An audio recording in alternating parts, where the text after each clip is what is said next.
Muy buenos días, damos inicio con las actividades de este primer encuentro internacional de líderes en salud. Los dejamos con la conferencia inaugural que lleva por título La necesaria transformación de los sistemas de salud, humanización e innovación. Presenta el licenciado Juan Manuel Verdugo Rosa, secretario general del ISSSTE. Como ponente tendremos al doctor Julio Mayor, profesor titular de cirugía de la Universidad Complutense de Madrid y director médico del Hospital Clínico San Carlos. Gracias. Creo que ya son tardes a todos los asambleístas.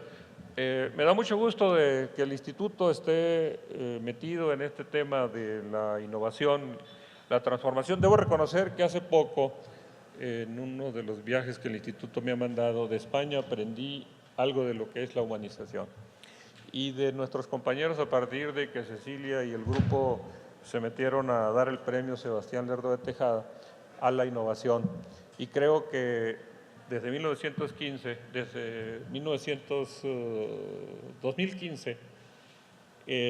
estamos ya incorporados en el tema de la innovación. Y esto como antecedente de la asamblea que fue en Panamá en 2009, cuando ya se estableció por la Asamblea Mundial este tema de la aprobación de la estrategia. Por eso, esta mañana me da mucho gusto presentar a Julio Mayor. Julio, nacido en España, particularmente en Madrid, viene como profesor titular de cirugía de la Universidad Complutense de Madrid, director de la Unidad de Innovación del Instituto de Investigación Sanitaria San Carlos, director médico del Hospital Clínico San Carlos y vicepresidente de la Fundación para la Investigación Biométrica San Carlos. La formación académica de Julio es muy completa porque desde 1992 estuvo en la Facultad de Medicina de la Universidad Complutense y fue doctorado en el mismo centro. En el 94 tuvo la formación como cirujano general y del aparato digestivo en el Hospital Clínico San Carlos de Madrid, con una rotación clínica en el Hospital Beth Israel en Boston, en los Estados Unidos. En el Servicio de Cirugía 1 del Hospital Clínico San Carlos estableció 2 unidades, la de oncología quirúrgica y de cirugía guiada por imagen y un laboratorio de fisiología celular. Julio se ha dedicado a estudiar, como pueden ver, desde el 98 al 2008 se desempeñó como cirujano visitante en distintos centros médicos de Estados Unidos. Es miembro del comité editorial de diversas revistas científicas internacionales de cirugías, gastroenterología y anatomía. Ha recibido varios premios por su labor profesional, como el premio de la Real Academia Nacional de Medicina, el premio Fenin a la Innovación, el premio Fujitsu a la Innovación y el premio A Tu Salud del periódico La Razón al Investigador del Año. Los dejo con Julio Mayor, con el mejor de los propósitos de que algo más aprendamos el día de hoy. Gracias. Adelante, Julio, por favor.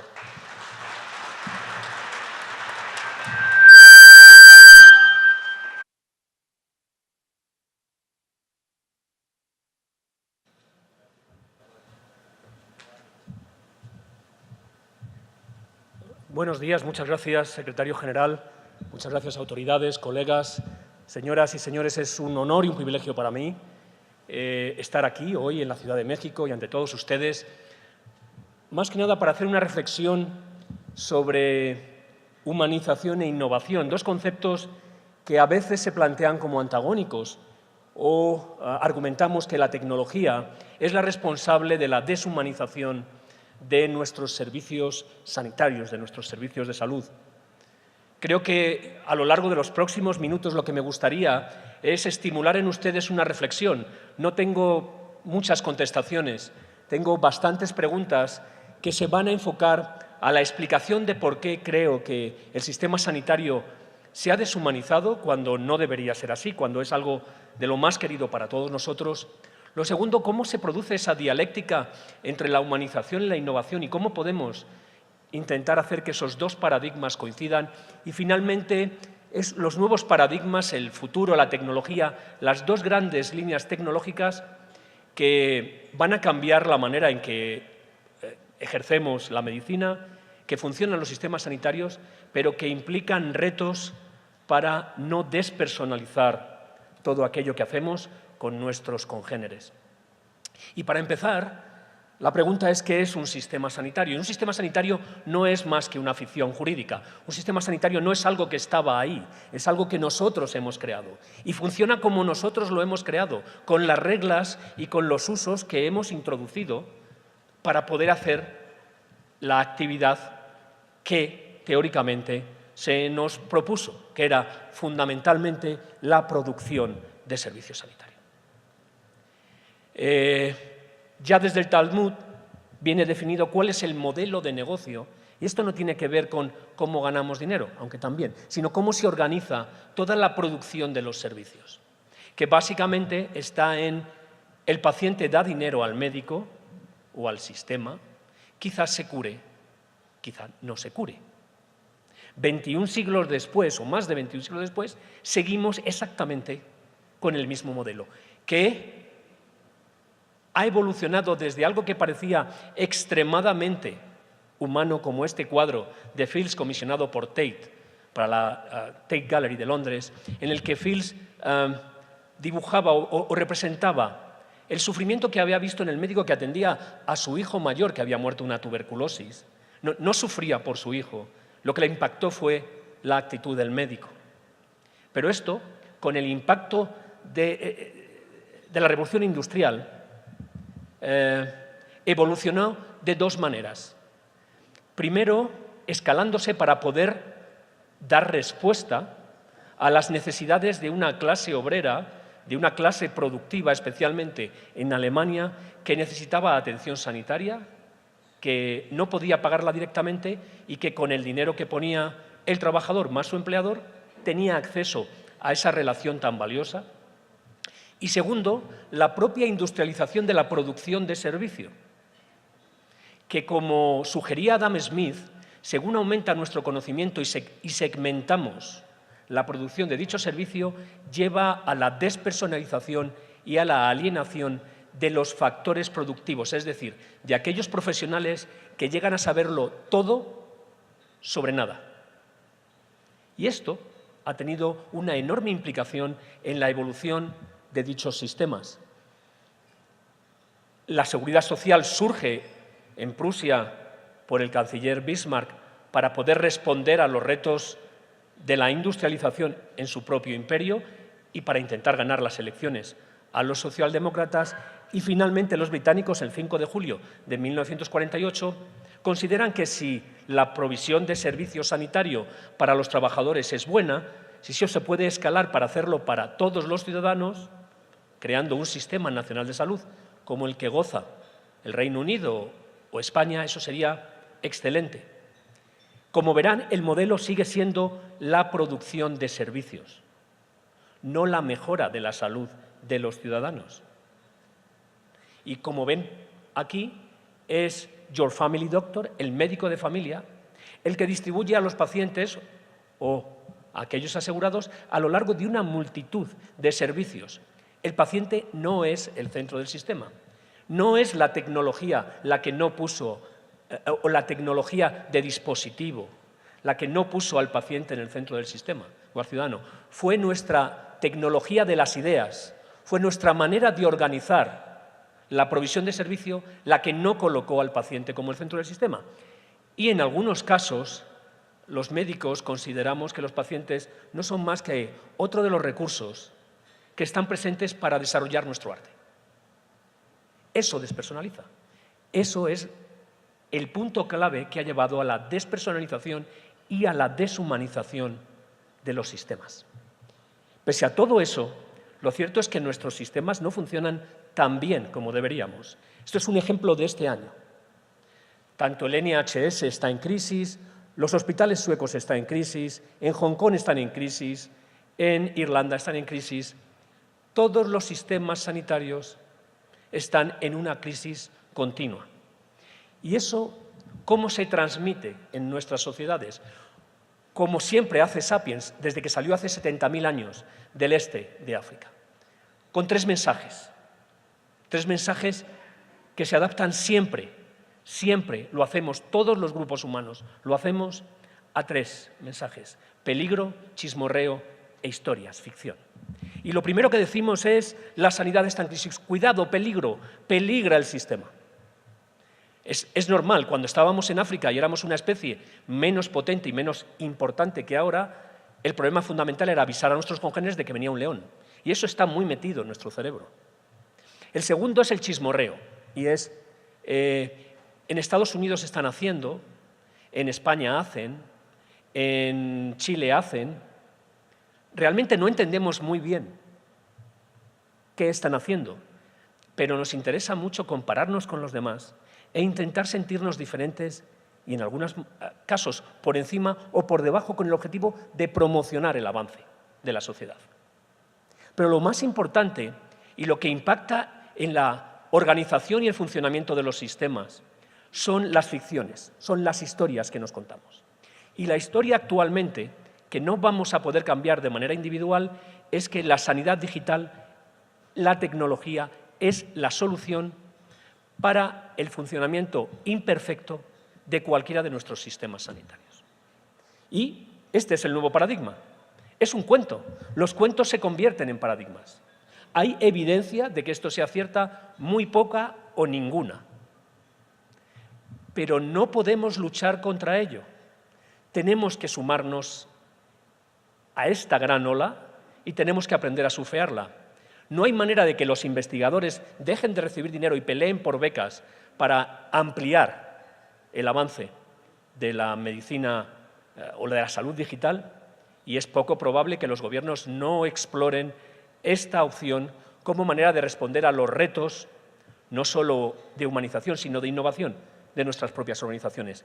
Pero corremos un riesgo, porque esta ecuación móvil más salud igual a más salud, o sistema sanitario igual a más salud, es solamente una historia que nos contamos.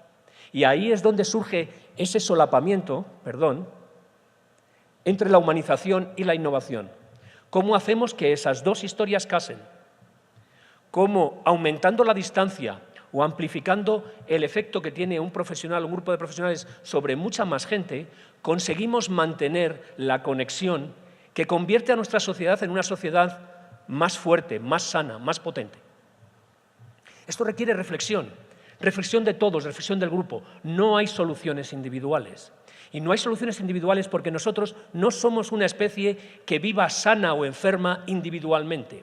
Lo que diferencia a Sapiens del resto de las especies y la que nos ha llevado a ser 7.500 billones de habitantes ahora mismo en la superficie de la Tierra es nuestra capacidad para la cooperación flexible a gran escala. Lo que decidamos, lo que pensamos aquí, puede tener efecto en mucha gente que ni siquiera nos conoce. Esto es muy importante para una reunión como esta, donde hay personas muy influyentes que tienen gran liderazgo y que pueden generar nuevas ideas y ponerlas en funcionamiento, implementarlas. Hay que tener cuidado porque recuerden que la deshumanización ha surgido en el periodo humanista de la especie humana. Pasamos del periodo de deísmo, en el que un Dios por encima de las nubes nos decía lo que estaba bien y lo que estaba mal, a un periodo humanista en el que vivimos actualmente, en el que los sentimientos y las ideas de nosotros es lo que define la bondad de todo lo que hacemos. Estamos en el periodo humanista. Pese a eso, hemos generado un sistema deshumanizado, o mejor que deshumanizado, despersonalizado. Y nuestro riesgo futuro con el desarrollo tecnológico para poder responder a los retos de salud y de envejecimiento y de cronificación de la enfermedad es el dataísmo, Google es quien tiene la explicación. Pero en el periodo humanista en el que todavía nos encontramos y en el dataísmo en el que vamos a avanzar, tenemos que jugar un papel clave. No podemos dejar esto en manos de élites tecnológicas que definan cuál va a ser el futuro. Los profesionales tenemos que tomar parte directa en este trabajo. No podemos negarlos. Es nuestra responsabilidad. Porque la despersonalización que ha ocurrido hasta este momento ha sido debida a nosotros, a la negación de experiencia y a la negación de agencia de los pacientes y de los ciudadanos. Usted no tiene formación suficiente como para entender lo que le pasa. No cuestione mis decisiones. Pero es que sobre la salud propia no hay nadie más, en un periodo humanista como este, no hay nadie más que el individuo y su contexto, su familia, sus amigos, para definir lo que es relevante. Tenemos que ser capaces de repersonalizar la asistencia sanitaria, de poner al paciente en el centro en el momento que es el paciente el que define qué es importante, el paciente o el ciudadano, qué es importante o qué no es importante para él. No somos los profesionales somos agentes de colaboración, colaboradores, gestores de conocimiento, pero no somos los decisores, no somos los que tenemos que tomar la decisión sobre la vida de nuestros congéneres. Por eso voy a proponerles una reflexión sobre la transformación que es necesaria dentro de nuestros sistemas y que tiene como objetivo una triple innovación. Primero, la innovación en el modelo de negocio. Segundo, en las personas, en cómo pensamos, en cómo incorporamos nuestros valores a la tecnología y al funcionamiento de dicha tecnología. Y finalmente, qué innovación tecnológica es la que, queramos o no, nos va a venir, con la que tenemos que contar para el desarrollo futuro de nuestras organizaciones sanitarias. Para esto, esta es la fórmula más importante, esta es la diapositiva más importante que les voy a enseñar a lo largo de toda la presentación. Y el nuevo modelo tiene que ser un modelo basado no en la prestación de servicios, no en el pago por servicios, sino en el pago por valor. Por mejores resultados en salud, es decir, más beneficio con menos daño, más seguridad del paciente, sobre aquellos resultados que son relevantes para los pacientes, no para el sistema, no para los gestores del sistema, no para los profesionales.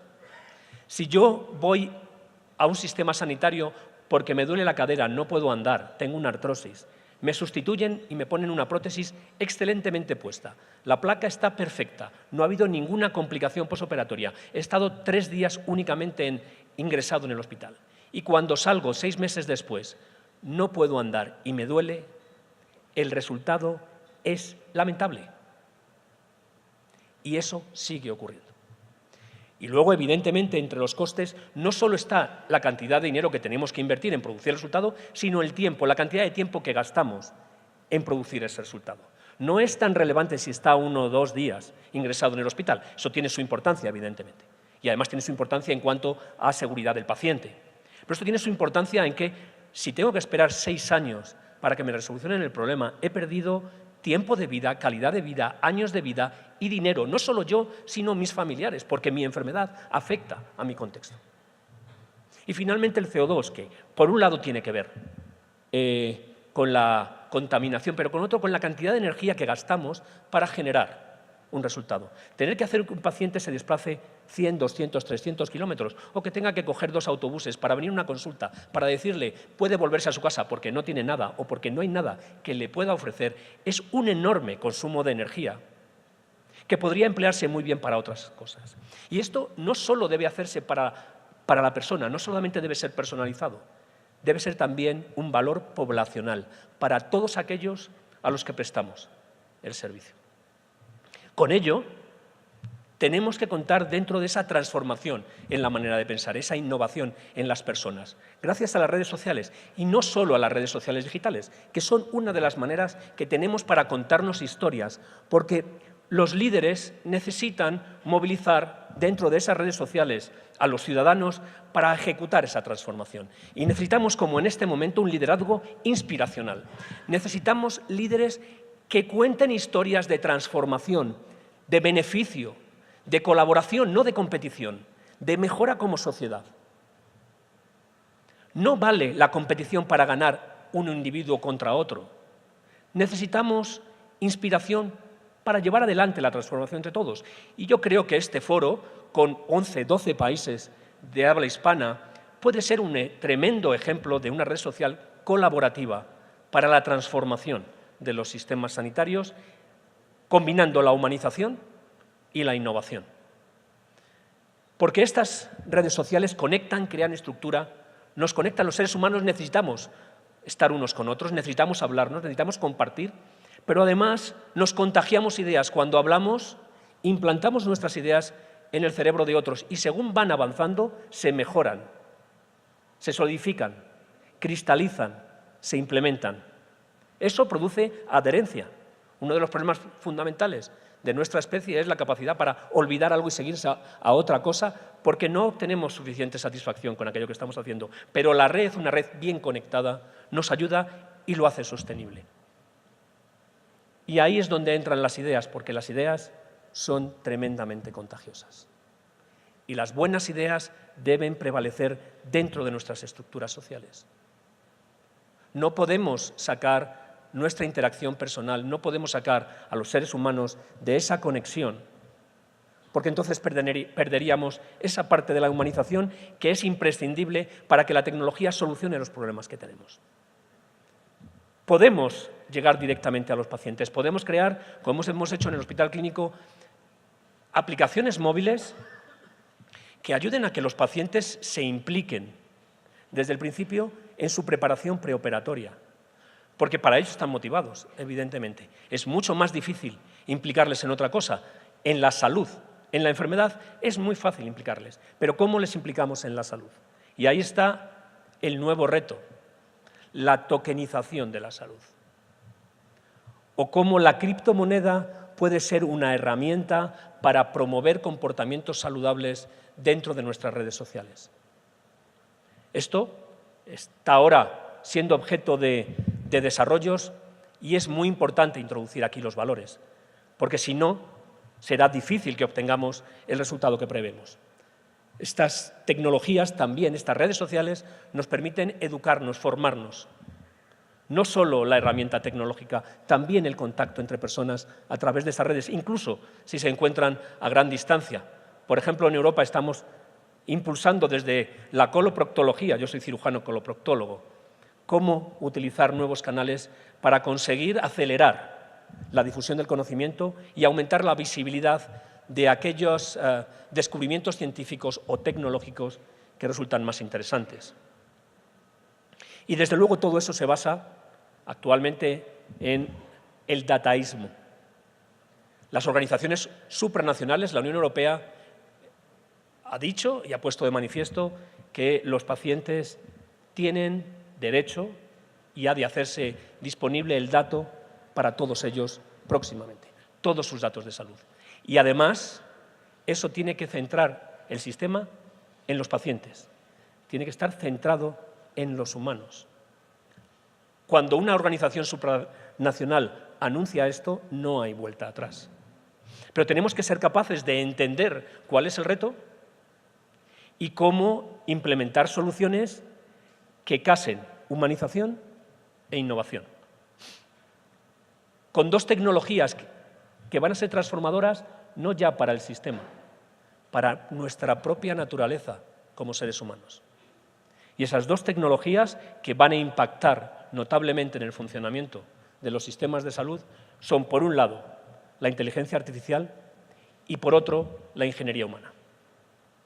Bien mediante la potenciación de nuestras capacidades o bien mediante la sustitución de nuestras acciones como seres humanos, con potenciación humana o con robots, vamos a cambiar. ¿Hacia dónde? No lo sabemos.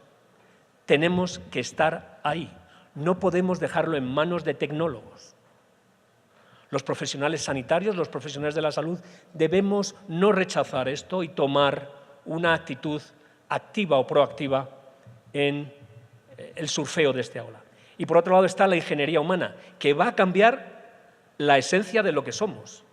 Mediante CRISPR-Cas, mediante la edición génica, vamos a poder alterar desde la etapa embrionaria qué enfermedades tenemos, qué características físicas tenemos, con un objetivo que requeriría también reflexión, que es la longevidad, el aumento de la longevidad, la vida eterna, convertir al ser humano en un nuevo Dios. No un Dios todopoderoso, siempre habrá accidentes y que podrán acabar con nosotros, pero en el que nosotros podamos otorgar capacidades cuasi de Dios a cualquier individuo. Y esto produce efectos no solamente médicos, sino también sociales, muy importantes sobre los que tenemos que reflexionar. Voy a poner algunos ejemplos.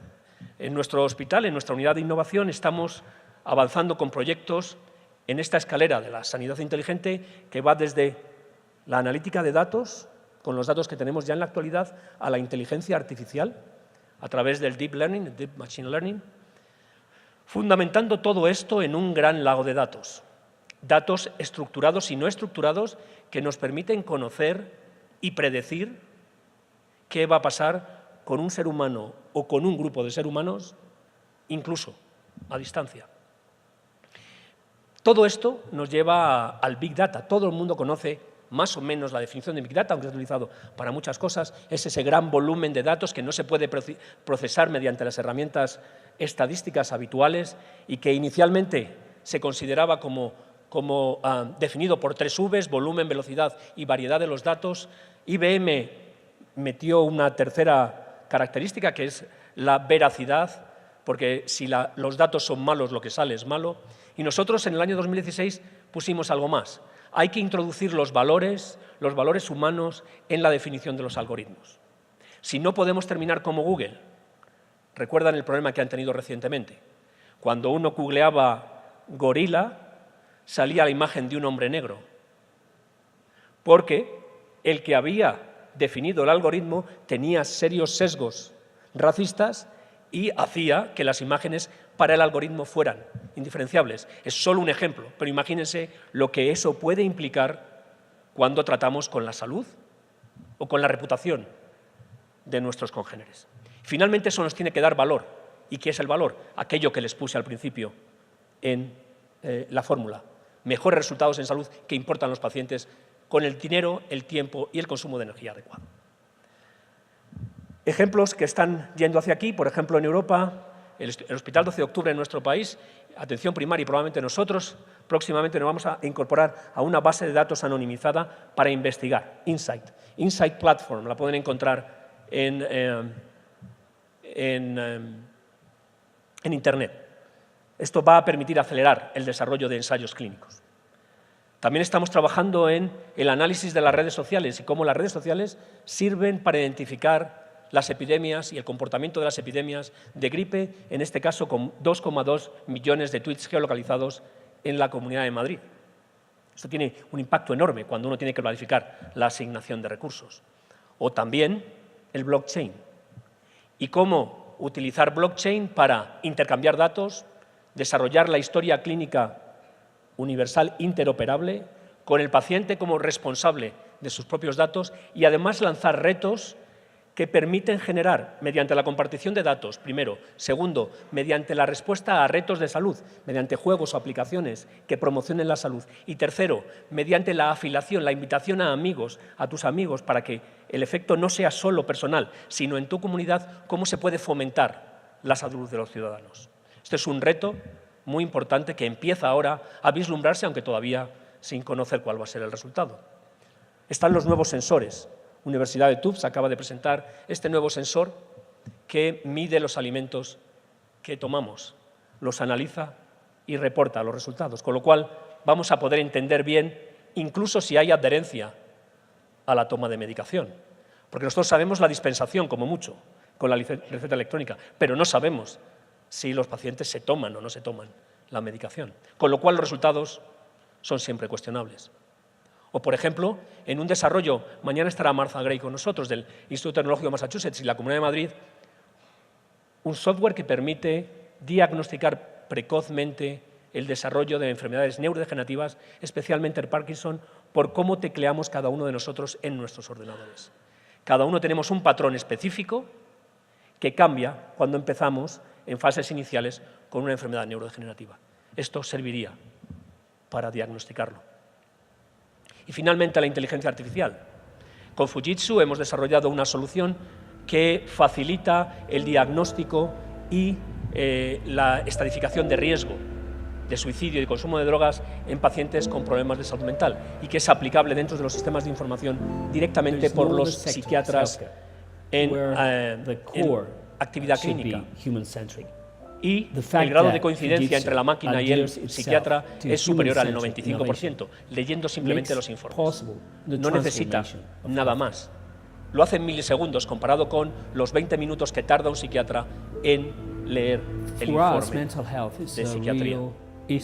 Lo último en lo que estamos metidos, dos cosas de robotización. Ya saben que el Da Vinci es no realmente un robot, no toma decisiones autónomas, es un maestro esclavo, pero es una primera fase con la entrada de sistemas de apoyo a la toma de decisión para que los cirujanos decidan intraoperatoriamente qué hacer, por dónde cortar o no cortar, si el tejido está isquémico o no está isquémico, o si las expectativas de resultado positivo en ese paciente merecen abordajes más agresivos.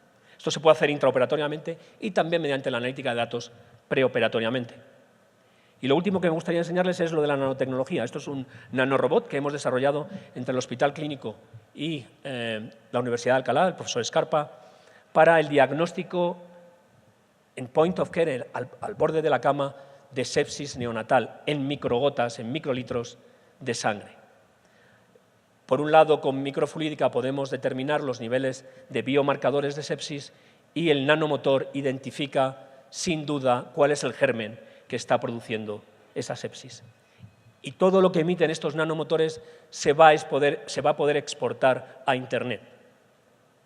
Y entramos en juego con el Internet de las bio-nanocosas.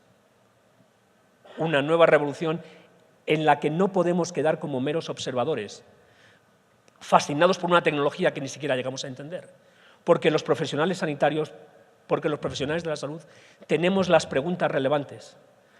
No es importante la respuesta, lo más importante es formular bien la pregunta. Y para finalizar, este es el gran reto. Recordarán estas dos grandes series y películas. Por un lado, La Guerra de las Galaxias, en la que los cirujanos y los médicos hemos sido totalmente sustituidos por robots humanoides. O Star Trek, donde los médicos siguen siendo seres humanos que hablan y se preocupan por otros seres humanos y que utilizan la tecnología simplemente para el diagnóstico y el tratamiento, pero en el que no hemos sido reemplazados.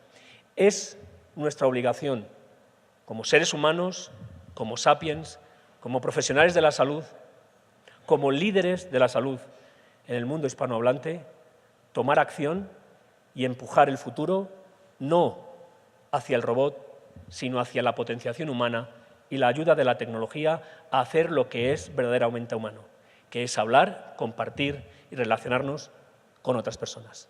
Muchas gracias.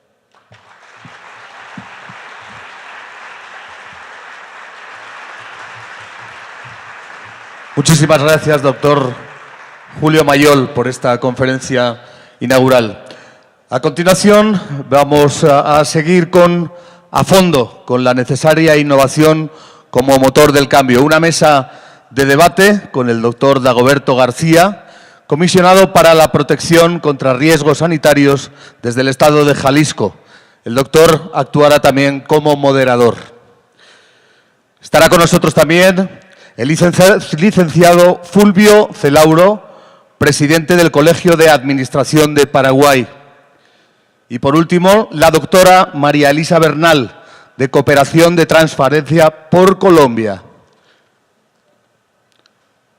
Si son tan amables de ocupar sus lugares. Sí. Tenemos que subir.